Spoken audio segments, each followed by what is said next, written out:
यशस्वी জয়সওয়াল আর রোহিত শর্মার যে ইনিংসটা আমরা থার্ড ম্যাচে দেখতে পেলাম, মানে খুব ভালো লাগলো দেখে। একজন সিনিয়র এবং জুনিয়র মিলে কিভাবে ম্যাচটাকে দক্ষিণ আফ্রিকার কাছ থেকে বের করে নিল।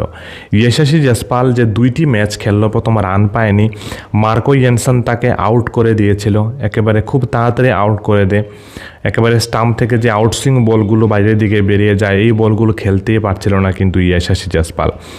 But Rohit Sharma third match আমরা দেখলাম যখন কয়েকটি বল বিট হলো বা লাগাতে পারলো না ব্যাটে, তখন রোহিত শর্মা সামনে গিয়ে তাকে বললেন যে ধৈর্য সহকারে খেলো, এই বলগুলো খেলার প্রয়োজন নেই, যেগুলো তোমার সময় নেই বা এগুলো খেলতে পারছো না, এগুলো খেলার প্রয়োজন নেই, এগুলো ছেড়ে দাও।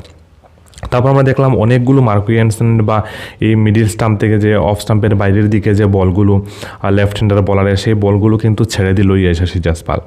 আর একেবারে ধীর স্থির গতিতে সে খেললো। প্রথম দিকে বল বেশি নিল এবং রান কম ছিল, বাট শেষের দিকে সেটা কমপ্লিট করে ফেললো। यशस्वी জয়সওয়ালের যে কেরিয়ারটা, মানে 2টি ম্যাচ খারাপ খেলার পর থার্ড ম্যাচটাও যদি খারাপ খেলতো ভাই, তাহলে কিন্তু তার অনেক সমস্যা হয়ে যেত। বাট থার্ড ম্যাচে একমাত্র আমি বলবো রোহিত শর্মার জন্য কিন্তু সে এই সাপোর্টটা পেল। তো সিনিয়র একজন সঙ্গে থাকলে বা যার কাছে এত এত ম্যাচ খেলার অভিজ্ঞতা রয়েছে, পরিস্থিতি সামলানোর অভিজ্ঞতা যার কাছে রয়েছে, তার সাথে ব্যাটিং করতে গেলেও কিন্তু মানে জুনিয়ররা অনেক সাপোর্ট পায়।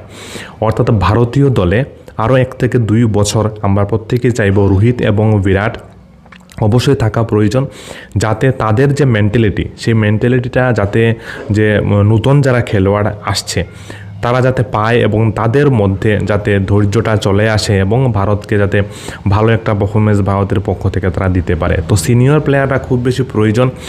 এখন যদি আমরা দেখি তাহলে সিনিয়র প্লেয়ারের মধ্যে রবীন্দ্র জাডেজা, KL রাহুল তারা রয়েছেন। তবে KL রাহুল এবং রবীন্দ্র জাডেজারও কিন্তু এত অভিজ্ঞতা নেই যতটা বিরাট কোহলির এবং রোহিত শর্মার রয়েছে।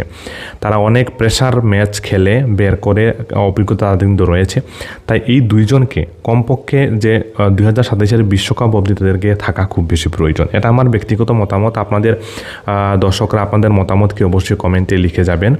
আর বিরাট কোহলি এবং রোহিত শর্মার ফ্যান হলে অবশ্যই ভিডিওতে একটা লাইক এবং অবশ্যই কমেন্ট করে যাবেন, আমাদের পেজটাকে ফলো করে দেবেন।